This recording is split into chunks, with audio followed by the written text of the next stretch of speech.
So hello and welcome to I'm the Best Mom. I trust you all are keeping well and staying safe. As you know, I'm the Best Mom is committed to make your motherhood a very joyful experience. I'm the Best Mom brings you collective knowledge and right information from specialized doctors and experts. Today, we are on the 40th episode of Cover Pace Cover Story, and we are going to have a discussion on breastfeeding and early nutrition. I'm extremely happy to have Dr. Rajesh Kumar Singh today with us, the consultant clinician pediatrics, Fortis Hospital, Anandpur.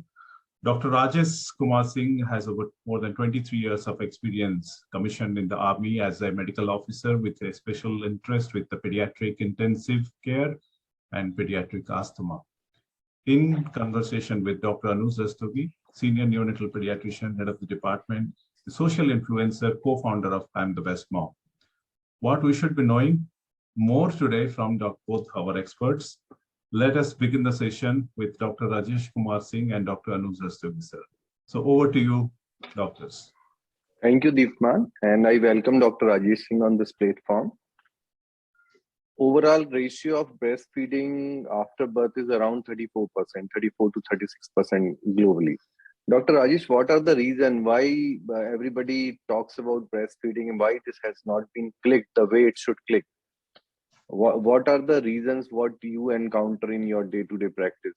क्या reasons हैं वो जिसकी वजह से ये जो percentage 100 में से 34 लोग ही अपने बच्चों को फीड कराते हैं या 6 महीने की जब वो फीड कराना शुरू करते हैं तो 6 months तक आके वो 30-35% ही रह जाता है.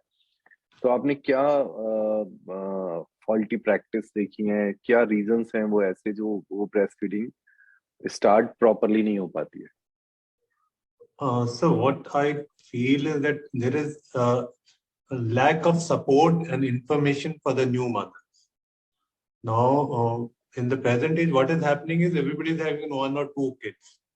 So the knowledge is, in earlier times, the knowledge is being given from the grandmothers to the mothers, which is lacking now. So the mothers, जो नई mothers हैं, उनको कोई बताने वाला ही नहीं है breastfeeding के बारे में.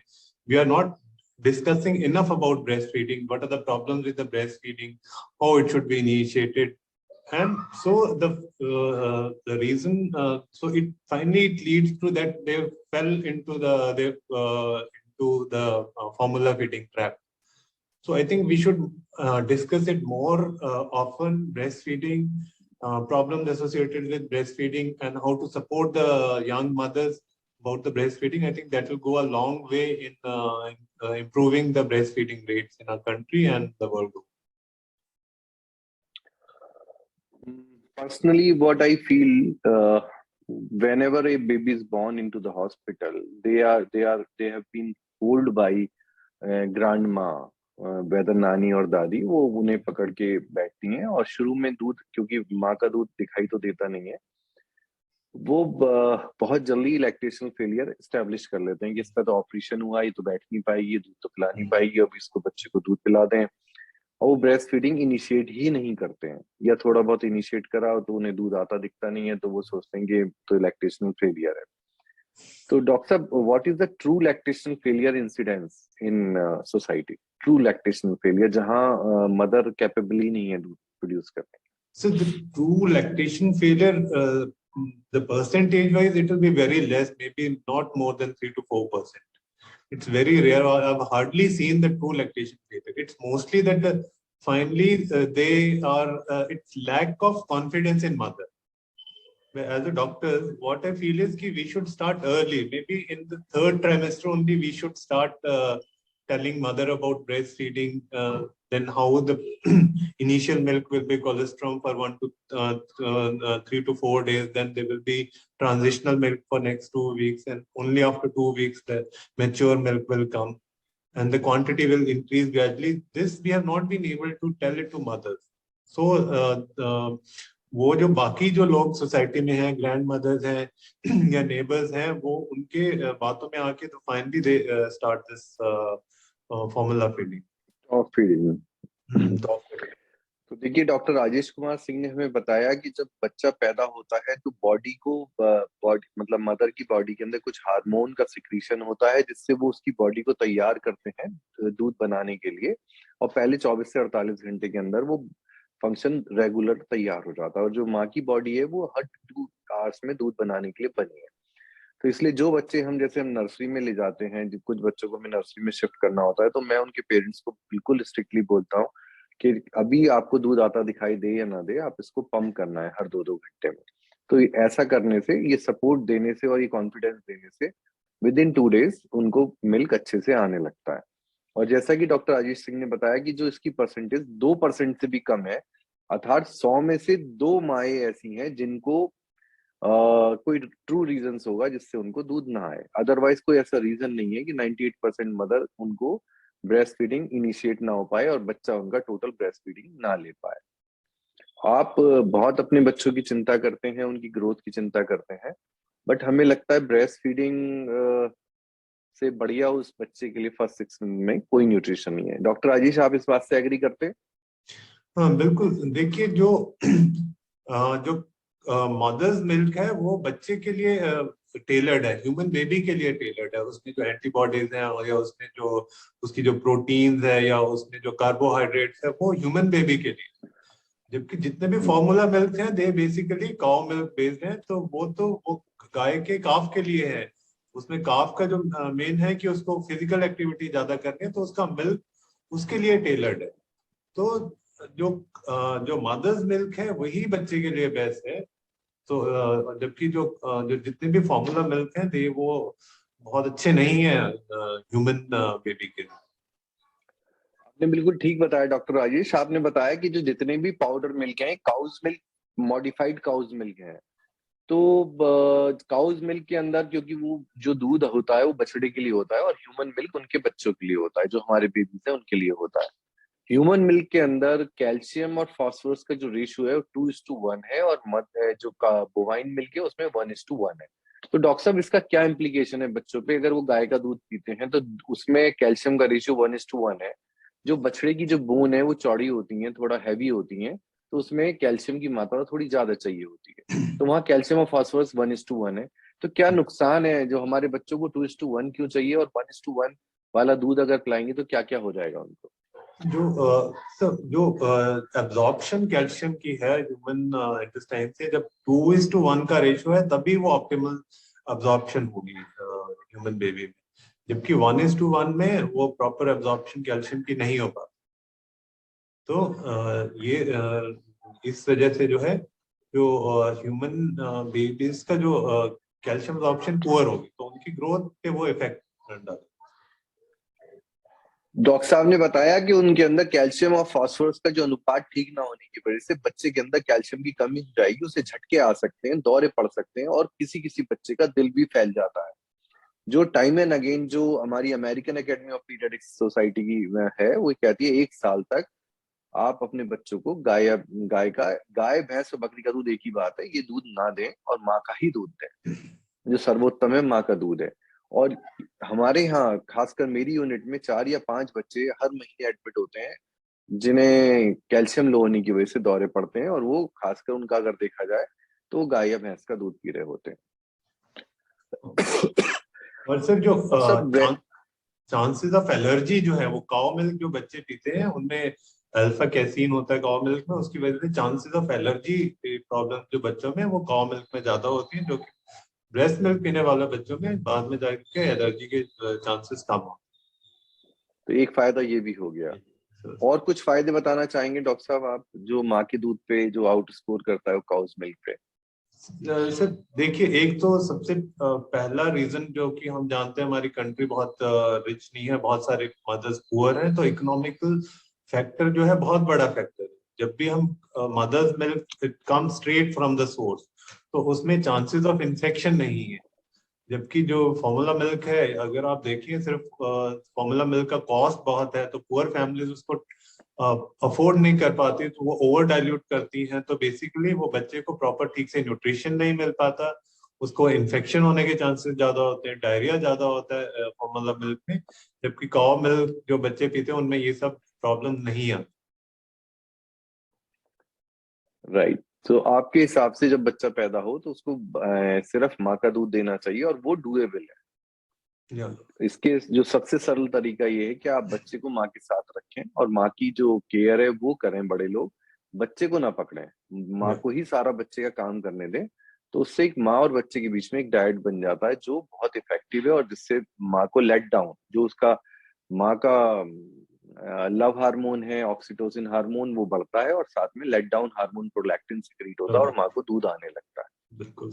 तो ये एक निजाम है, ये एक तरीका है जो माँ के दूध को इस्टेब्लिश करा जा सकता है। डॉक्टर राजेश ने एक बहुत अच्छा पॉइंट बताया कि आजकल क्योंकि ब्रेस्ट फीडिंग की बात नहीं होती है, तो जो यंग मदर्स हैं वो ब्रेस्ट फीडिंग की जो उन्हें बेसिक नॉलेज है वो नहीं होती, और लैक्टेशनल फेलियर सोच के टॉप मिल्क पे चली जाती। बहुत सी अगर ये थर्ड ट्राइमेस्टर से ही हम इस पे फोकस करें और माओ को समझाएं कि भाई तुम्हें अपना दूध ही पिलाना है, जिससे कि आपका बच्चा बिल्कुल स्वस्थ रहेगा। अच्छा डॉक्टर साहब, आप एक बात बताइए, आप जब बच्चे देखते हैं, आपके पास दो बच्चे आते हैं, एक बच्चा माँ का दूध पी रहा है और एक बच्चा डब्बे का दूध पी रहा है या गाय का दूध पी रहा है, तो जब उस बच्चे को खांसी बुखार होता है तो आपकी अप्रोच क्या सेम होती है दोनों बच्चों के लिए या डिफरेंट होती देखिए सर, जो अप्रोच वाइज तो जो जो माँ का दूध पीने वाला बच्चा है, वो माँ के दूध में जो एंटीबॉडीज है उससे वो काइंड ऑफ प्रोटेक्टेड है, तो चांसेस कि उसको सीवियर इलनेस होगा चांसेस कम है। जबकि जो बच्चा बॉटल फीड पे है उसके चांसेस कि वो उसमें सीरियस इलनेस होगी उसके चांसेस ज्यादा है। तो इसलिए बहुत अच्छी बात बताई डॉक्टर राजेश आपने कि जो बच्चे माँ का दूध पी रहे हैं, और जैसा कि डॉक्टर राजेश का भी अनुभव है और मेरा भी अनुभव है, जब मुझे पता चलता है एक्सक्लूसिवली ब्रेस्ट फीडिंग ले रहा है, कफ कोल्ड डायरिया से आता है, तो मैं दो बातें कहता हूँ उनसे कि आपको कोई घबराने की जरूरत नहीं है, इसमें एंटीबायोटिक की जरूरत नहीं पड़ेगी। दूसरा, ये बच्चा जो और दूध पी रहे हैं उन बच्चों के कंपेरिजन में जल्दी सही हो जाएगा। अगर इस बच्चे को 6 से 7 दिन लगते अदरवाइज सही होने में, तो माँ का दूध पीने वाले बच्चे को 3 से 4 दिन में ही आराम मिल जाएगा। तो इस तरह हमारी जो सोचने का तरीका है, उसके लिए हमारी एडवाइस है या हमें टेस्ट कराने की जरूरत है, इन सब सोच पे हमारी फर्क पड़ जाता है। माँ का दूध पीने वाले बच्चे से हम बहुत सेफ फील करते हैं और वो बच्चे कम बीमार भी होते हैं, उनकी ड्यूरेशन ऑफ इलनेस भी कम होती है और वो वैसे भी कम बीमार होते हैं।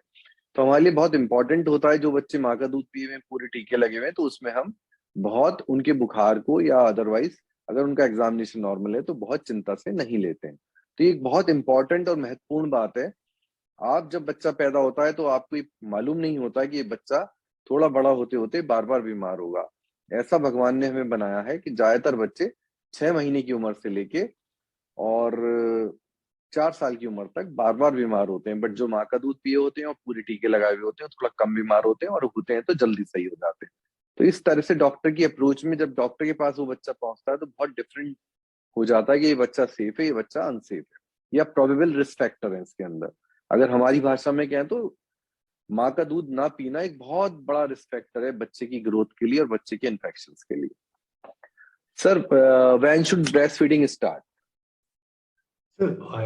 आइडली तो जो मैं ये बोलूंगा कि जो हमारा जो कंसेप्ट है, हम ब्रेस्ट फीडिंग के बारे में बात करते हैं जैसे ही बच्चा पैदा होता है, तो breast feeding start means the effort for the breast feeding should start in antenatal period.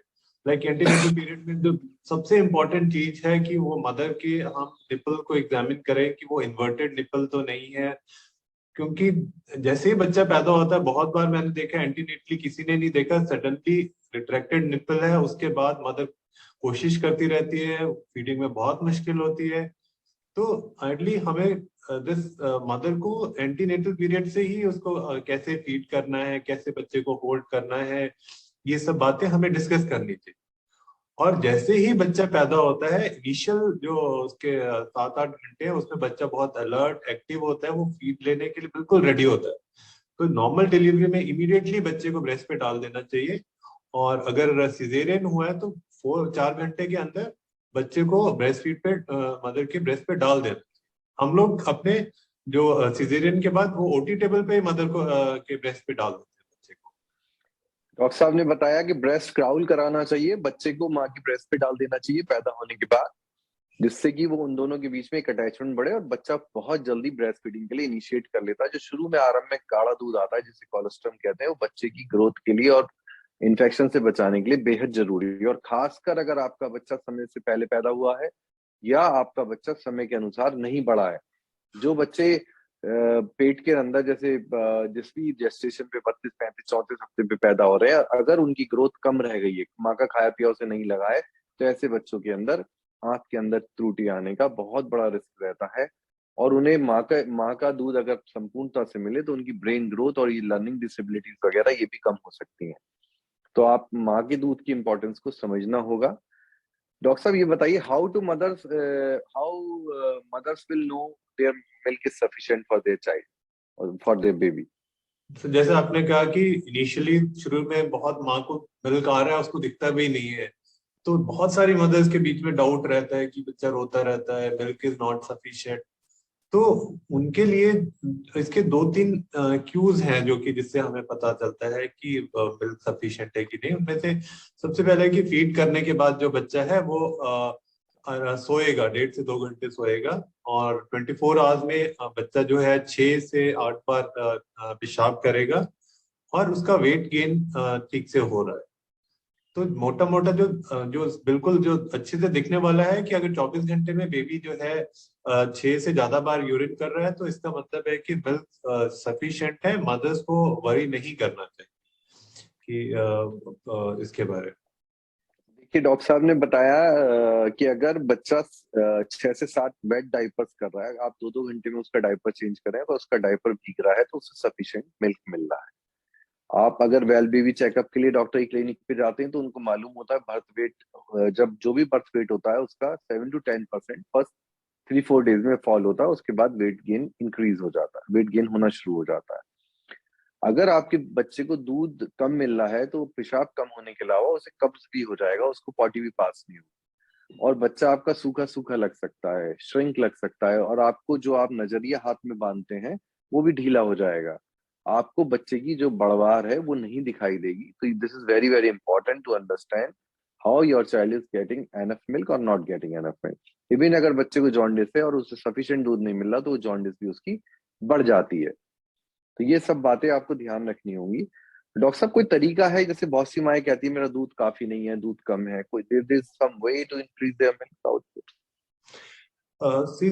Milk output increase करने के लिए पहला तो ये साइकोलॉजिकल मदर्स को लगता है, और ऐसा एक्चुअली में होता नहीं है कि मिल्क आउटपुट कम। फिर भी जो मदर्स काम रहती हैं, खुश रहती हैं, एडिक्वेट रेस्ट लेती हैं, एडिक्वेट वाटर लेती हैं दिन में, तो उनका मिल्क सबसे मिल्क आउटपुट बढ़ता है। और जितना ज्यादा माँ बच्चे को ब्रेस्ट पे डालेगी उसको ज्यादा उतने ज्यादा उसके ये हार्मोन्स प्रोलैक्टिन सिक्रीट होगा, उतना ज्यादा ही मिल्क आउटपुट होगा। तो जरूरी है माँ काम रहे, एडिक्वेट न्यूट्रिशन ले, से पानी पिए, एडिक्वेट रेस्ट ले, पॉजिटिव रहे बच्चे को फीड करने के लिए, और ज्यादा से ज्यादा बच्चे को ब्रेस्ट पे डाले, उतना ही ज्यादा उसका मिल्क आउटपुट। करेक्ट। सो आपने बताया कि जितना फीड कराएंगी माँ उतना उसको दूध ज्यादा बनेगा। करेक्ट। दूसरा, आप ये भी जैसे बच्चे को मदर फीड देने से ये क्या दोनों साइड से एक बार में दूध पिलाना चाहिए, एक बार एक साइड से, एक बार एक साइड से? तो आइडली जब भी माँ दूध पिलाना शुरू करती है तो जो इनिशियल पार्ट ऑफ एक साइड से जैसे दूध पिला रही है, तो इनिशियल पार्ट में उसको फोर मिल्क कहते हैं। वो उसमें पानी ज्यादा होता है, उससे बच्चे की जो प्यास बुझती है, और जो लेटर वाले पार्ट में उसमें फैट ज्यादा होता है, जो कि उसके लिए उसके बेबी की न्यूट्रिशन के लिए अच्छा है। तो एक साइड से जब मदर फीड करवाने लगती है तो एक ही साइड से पहले फीड करवाए, फिर जब उसको लगे कि ब्रेस्ट हल्का हो रहा है और बच्चा उसको छोड़ना शुरू कर दे निप्पल को, फिर वो दूसरी साइड से दूध पिला दे। पर नेक्स्ट टाइम जब नेक्स्ट सेशन में वो दूध पिलाए तो फिर दूसरी साइड से पहली बार पिलाए, फिर जब वहां का छोड़ना लगे तो फिर पहले वाले पिलाए। तो इस तरह से दोनों तरफ का उसका जो मिल्क आउटपुट मेंटेन रहेगा। अच्छा डॉक्टर साहब, जैसे कुछ स्कैंडिनेवियन कंट्रीज हैं, नॉर्वे, स्वीडन, वो जन्म से ही बच्चों को डीएचए देने लगते हैं। डीएचए ड्रॉप्स है वहाँ, कंपलसरी है सब बच्चों को देना। सो डीएचए का सप्लीमेंट कब से शुरू करना चाहिए और कितना देना चाहिए बच्चों को? सर, जो सप्लीमेंट जो हम लोग तो अलग से नहीं दे रहे थे सप्लीमेंट डीएचए का, क्योंकि अगर mother milk is contains this unsaturated polyfatty acid and it is rich in DHA. Omega 3 and omega 6 fatty acid. So जो बच्चे ब्रेस्ट मिल्क पे हैं, आई डोंट थिंक एटलीस्ट हम लोग कोई अलग से सप्लीमेंट नहीं देते। मगर बहुत सारी कंट्रीज के अंदर पॉलिसी है, वो स्टार्ट करते हैं, और स्पेशली प्री टर्म बेबीज के लिए, बिकॉज प्री टर्म बेबीज के लिए ब्रेस्ट मिल्क के अंदर एनफ डीएचए नहीं होता है। टर्म बेबीज के लिए तो इट में भी एनफ 40 मिलीग्राम पर केजी पर डे अराउंड जो लेके चलते हैं वो लोग। 6 महीने तो चलो जिस तरह बच्चे के बीत गए। अब जो कॉम्प्लीमेंट्री फीडिंग है या जो वीनिंग है, वो 4 महीने पे शुरू करनी चाहिए या 6 महीने से शुरू करनी चाहिए? जैसे पहले तो 4 महीने पे शुरू हो जाती थी, अब 6 मंथ से कहने लगे। इसके पीछे क्या बेसिस है? और डॉक्टर साहब थोड़ा एक्सप्लेन करें, क्योंकि आज भी बहुत सारे पेरेंट्स कहते हैं जैसे ऊपर का कुछ खिला दें। एक उनका बहुत क्वेश्चन रहता है इस बात के लिए। सर देखिए, जो ऊपर से कॉम्प्लीमेंट्री फीडिंग है, करीब 4 महीने के आसपास बहुत सारे बच्चे जो होते हैं वो they start doing kind of a movement, वो मैच्योरिटी आनी शुरू हो जाती है उनके जो कॉम्प्लीमेंट्री फीड्स लेने के लिए। पर इसमें जो सबसे बड़ा रिस्क जो है हमारे देश में है कि इन्फेक्शन का रिस्क है सर। जैसे ही हम लोग कॉम्प्लीमेंट्री फीड शुरू करेंगे, चांसेस कि कुछ इन्फेक्शन हो जाएगा। तो ब्रेस्ट मिल्क जो है WHO के हिसाब से 6 मंथ्स तक is a complete nutrition for baby. So in poor socio economic strata, mothers should wait till 6 months, क्योंकि breast milk is sufficient, so the chances of infection will be less in these mothers. So deaths because of these infections will be less. So 6 महीने पे start करना चाहिए। Otherwise अगर parents को लगे कि जैसे अगर वर्किंग मदर्स आप देख रहे हैं कि मदर को काम के लिए जाना है, तो उन बच्चे में आप एनी टाइम आप 5 मंथ्स के बाद या कुछ बच्चों में इवन 4 मंथ्स के बाद कॉम्प्लीमेंट्री फीडिंग के बारे में सोचा जा सकता है। But as a rule it should be 6 month, right. और डॉक्टर साहब, ये जो जब बेबी हो जाते हैं तो कब उन्हें विटामिन डी देना शुरू कर देना चाहिए और कितना देना चाहिए, और आयरन कब से शुरू करना चाहिए? जो भी बेबीज जो होते हैं एज पर द IAP की जो रिकमेंडेशन है, सारे बेबीज को विटामिन D3 रिकमेंड किया जाता है till age of 1 year 400 units per day. So इसमें ये है कि कुछ जो मार्केट में प्रिपरेशन है उसमें 1 ml में 800 IU है, कुछ में 400 है IU है, इंटरनेशनल यूनिट्स करके है।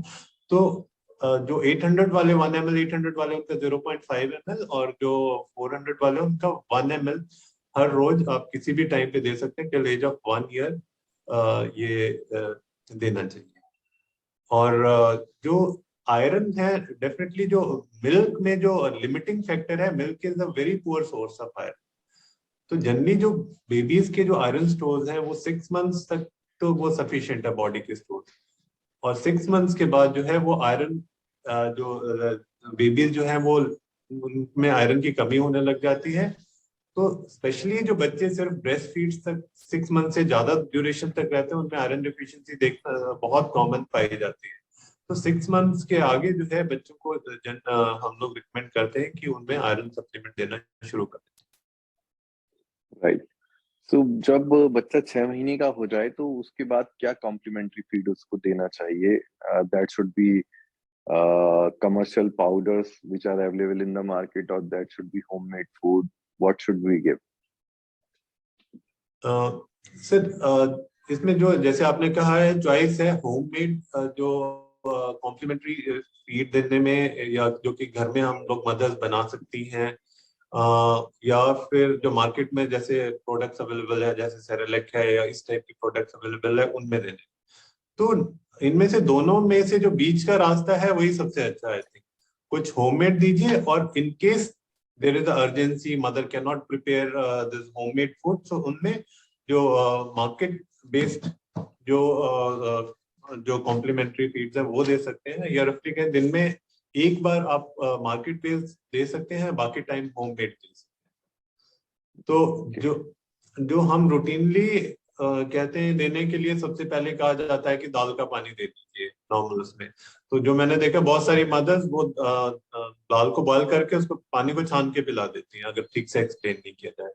तो उसमें ये है कि दाल को उबाल के अच्छे से, उसको गला के अच्छे से वो ब्लेंड करके उसको दाल के साथ ही उसको वो थिन सोल्यूशन देना चाहिए।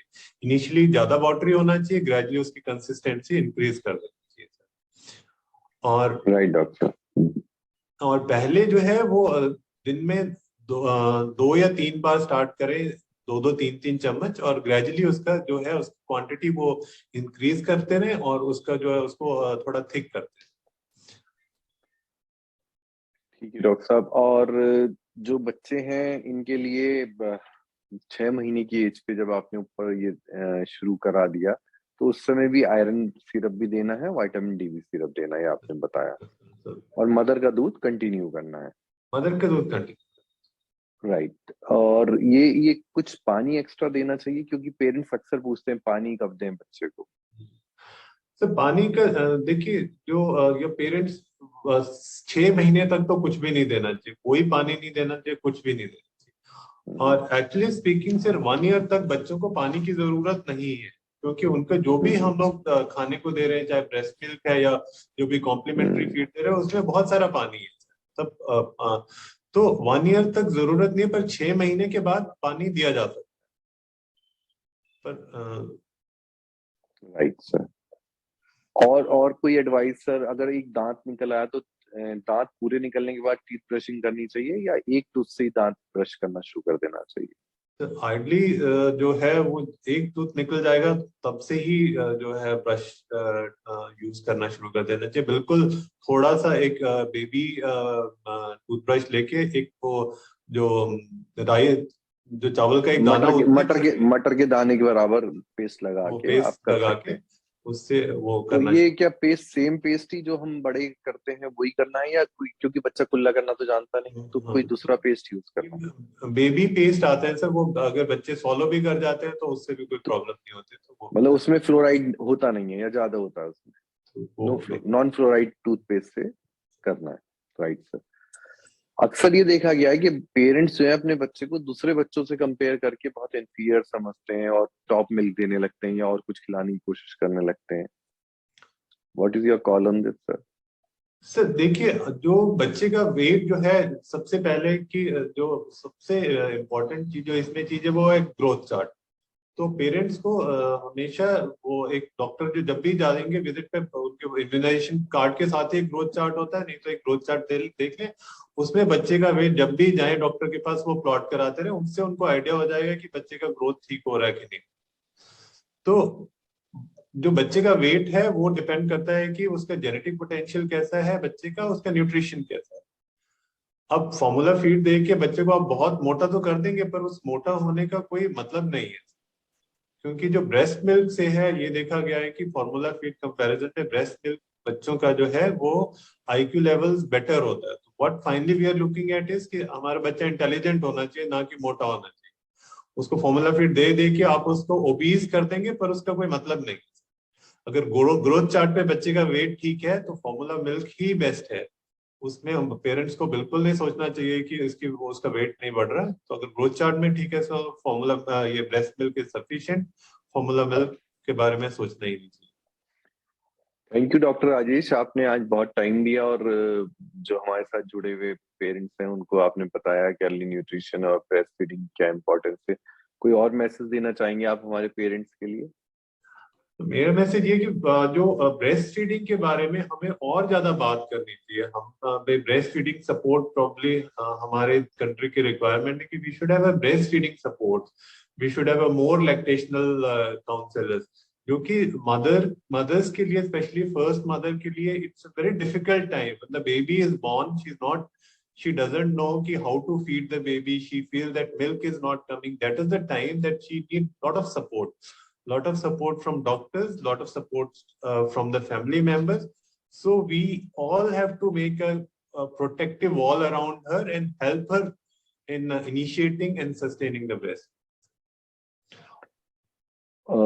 Sir, what is the ideal way of cleaning the bottle? It should be through sterilizer or through hot water. What should be to prevent the infection? Bottle के लिए सर जो बॉइलिंग का जो है वो recommended method नहीं है। Bottle के जो क्लीन करने का जो एक्चुअल मेथड है वो स्टरलाइजर ही है सर. तो bottle cleaning should already be with steriliser, not with bottle. Right sir. कोई दांत निकलने की दवाई भी देनी चाहिए सर? बहुत लोग पूछते हैं कि जिसके दांत निकलने वाले हैं. सर दांत लेने के लिए कोई दवाई देने की कोई जरूरत नहीं है सर. दांत निकलना जेनेटिक है. अगर फैमिली में लेट दांत निकल रहे हैं तो इस बच्चे के भी थोड़े लेट दांत निकलेंगे. तो 13 से 15 मंथ का बेबी जो तक वेट कर लेना चाहिए. दांत निकलने के लिए कोई दवाई देने की कोई जरूरत नहीं है. एक्चुअली डॉक्टर साहब, उनका इंटेंशन ये होता है कि दांत निकलने के साथ इन्फेक्शन हो जाते हैं. अगर ये दवाई लेगा तो उसके दांत आसानी से निकलेंगे, नहीं तो मुश्किल से निकलेंगे. मतलब उल्टी दस्त होंगे और खांसी होगी. क्या ये जो कॉन्सेप्ट सोसाइटी में ये सही है या गलत है? ये नहीं, सही नहीं है सर. जनरली जो दांत निकलने का टाइम वही टाइम होता है जब हम लोग कॉम्प्लीमेंट्री फीडिंग स्टार्ट करते हैं. तो अगर कॉम्प्लीमेंट्री फीडिंग ठीक से नहीं करेंगे तो बच्चे को डायरिया होने के चांसेस होते हैं, और उसको रॉन्गली लोग लिंक कर देते हैं दांत निकलने से, जो कि बिल्कुल गलत है. और उसके लिए यही है कि जब भी कॉम्प्लीमेंट्री फीड मदर बना रही है, हाथ धो के बनाए, साफ कटोरी में बनाए. अगर उसका स्पून कहीं नीचे टच हो जाए तो उसको यूज ना करे, फिर से धो के. तो जो कॉम्प्लीमेंट्री फीडिंग देने में जो है स्वच्छता बरती जाए तो ये जो डायरिया के एपिसोड है ये नहीं. Right, wonderful, Dr. Saab. Thank you, Dr. Ayush. Thank you. Deepmanji, do you have some question to ask from sir? Yeah, thank you so much, Dr. Rajesh. There are two questions. One is how much time we should ideally do a breastfeed? This is a question. Probably how often or how long? This is the question. For Or how much time should ideally you do breastfeed? That's what is the question. See, generally what happens is कि जो कि text books के हिसाब से जो बच्चे जो हैं वो 90% ऑफ मिल्क जो है वो फर्स्ट 5 मिनट्स में सक करते हैं. ओके. तो बहुत सारे बच्चे जो हैं वो दे यूज निपल एज पैसिफायर. तो वो निपल को मुंह में लेके बैठे रहते हैं, और वो मदर वो एक घंटे तक उनको दूध पिलाती रहती है. और इस उसमें जो है मदर्स थक जाती हैं, सो नहीं पाती हैं, तो आफ्टर सम टाइम उनके लिए मुश्किल होना शुरू हो जाता है. तो जो प्रैक्टिकल एडवाइस है, एक सेशन में अराउंड 15 to 20 मिनट्स तक दूध पिलाइए. उससे ज्यादा दूध मत पिलाइए. 2 घंटे से पहले दूध मत पिलाइए, क्योंकि अगर बार बार दूध पिलाएंगे तो बच्चे को फोर मिल्क ही मिलता जाएगा. उसमें जो हाइंड मिल्क जिसमें फैट्स ज्यादा है, जिसमें बच्चे को एनर्जी ज्यादा मिलेगी, वो नहीं मिलेगी. तो 2 घंटे से पहले दूध मत पिलाइए, और 3 घंटे से ज्यादा वेट मत करिए. तो इनिशियल फ्यू मंथ्स में अगर आपका बच्चा 3 घंटे तक सोता रहता तो 3 घंटे में आप उठा के दूध पिला दीजिए, पर 2 घंटे से पहले. तो एक दिन में आप 8 से 18 बार दूध पिलाइए, और एक बार में आप 20 मिनट से ज्यादा दूध मत. Right, sir. Thank you. There is another question. Do I need to wake up my baby at night while feeding, or because that's something is a struggling time for the mother? Sometimes the baby do not get up. So that's what I said. See, initial में बच्चों का जो है, बच्चों में जो storage glucose का form होता है, ग्लाइकोजन, उसके स्टोर्स कम होते हैं. तो इनिशियली फ्यू मंथ्स में जो है बच्चों को आप रात में 2 बार आप उठा के दूध पिला देंगे तो वो बहुत होगा. तो अगर बच्चा जनरली बच्चे वो रात में 3 घंटे के आसपास में उठ जाते हैं. अगर ना उठे तो आप उनके गाल के ऊपर थोड़ा सा स्क्रैच कर दीजिए, पीठ पे रब कर दीजिए, सोल पे रब कर दीजिए. उनको जल्द थोड़ा उठा के दूध पिला के, सोते में दूध पिला के आप वापस उनको सोने दीजिए. तो आप उसके लिए आपको बच्चे को गोद में लेने की जरूरत नहीं. आप मदर्स जो है लेटे लेटे ही दूध पिला सकते हैं. एक बहुत बड़ा मिसकंसेप्शन है कि लेटने से जो दूध पिलाने से वो कान में दूध चला जाता है, या बच्चे के सांस की नाली में दूध चला जाता है. तो ये सब मिसकंसेप्शन है, क्योंकि दूध में बहुत सारी जो इम्यूनोग्लोबुलिन है, तो दूध तो इन्फेक्शन से बचाता है. दूध कान में जाने से इन्फेक्शन नहीं होगा. तो मदर सोते सोते आराम से बच्चे को दूध पिला. Right, sir. Thank you so much. And one more question. My child use the powder milk from the first day, and does it require any other nutrients, or maybe omega-3 as well? See, ये I think sir may like to answer this. जो मैं जानता हूँ जितने भी formula milk है, most of the formula milk they are fortified with omega-3, omega-6, all this fatty acids. So अभी India में ऐसी कोई गाइडलाइंस नहीं है कि जो फॉर्मूला मिल्क पे ये है कि I don't think there are any guidelines which says कि हमको देना चाहिए, तो आइडली नहीं देना चाहिए। सर रस्तोगी सर, आपका क्या विचार इस बारे में?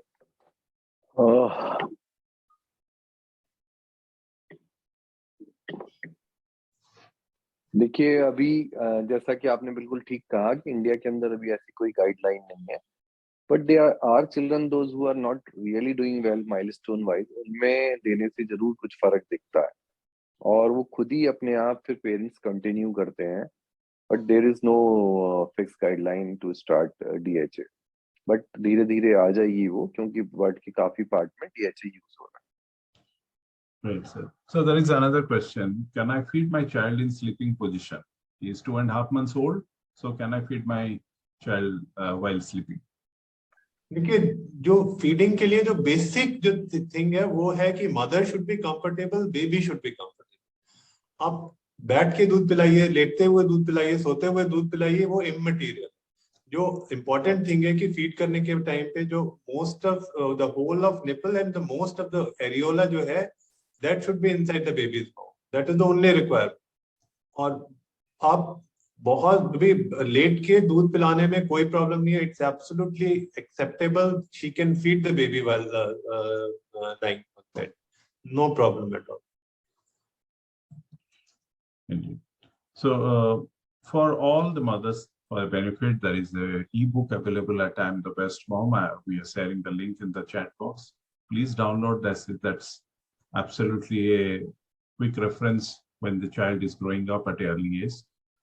Simply click on this particular link and you will be able to have a soft copy written by Dr. Anuj Rustagi. Dr. Rajesh, thank you so much for your time today. You have given a lot of valuable input to all the mom who are nursing the children at the kids at such early age. A lot of queries, a lot of questions do comes